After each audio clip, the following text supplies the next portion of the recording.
Yeah, okay. Does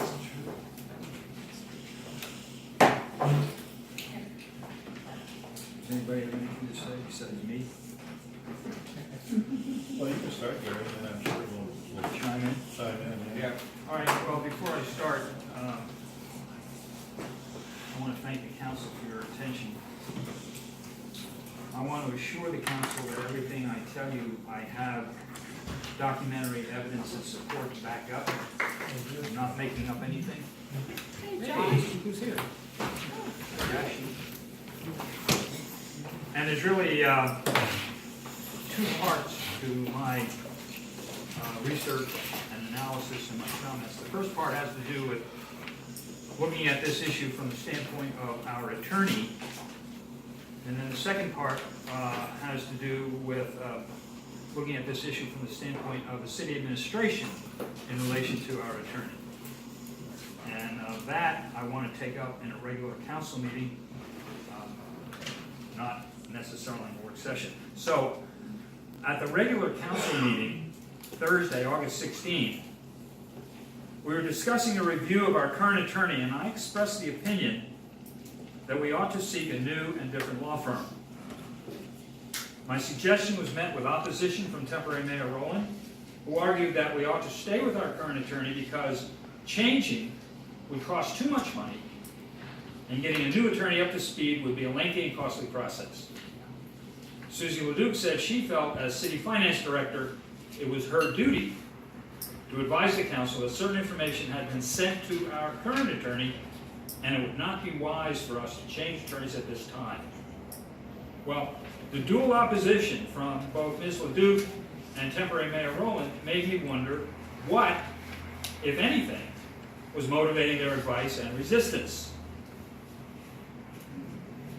Recently, on Monday, August 27th, while serving as mayor in Ms. Rowland's absence, I was tasked with signing checks for city obligations.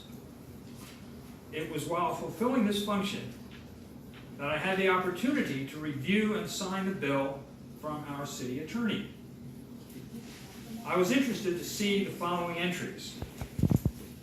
July 10th, 2018, Ross Williamson. Confer with Susie and Mayor regarding council actions, $228. The next day, July 11th, Ross Williamson. Continue review of emails from the city regarding council actions, $95. The next day, July 12th, Ross Williamson. Complete the review of materials from the city regarding the former mayor's actions. This July 12th, the mayor resigned June 7th. That was $361.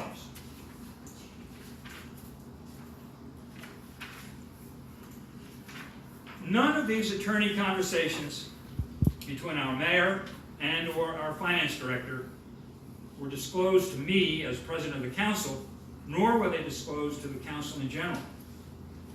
Even though we had a regular council meeting on July 19th and another regular council meeting on August 2nd. In other words, the finance director and our temporary mayor were compiling and transmitting information they deemed to be detrimental to certain members of the council and to the city in general, and they did this behind our backs.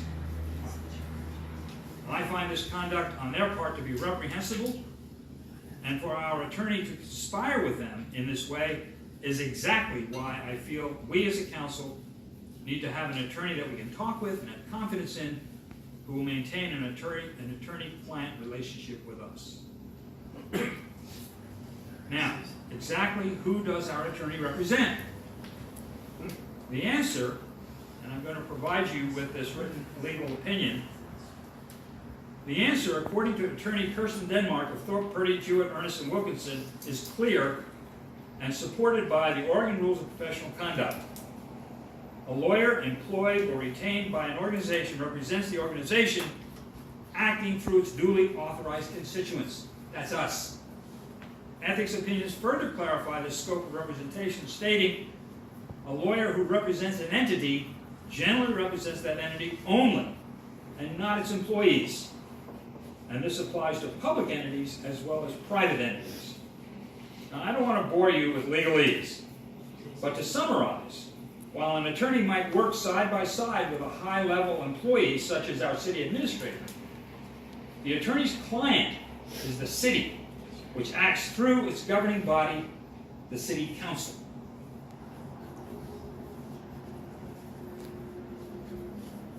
Ms.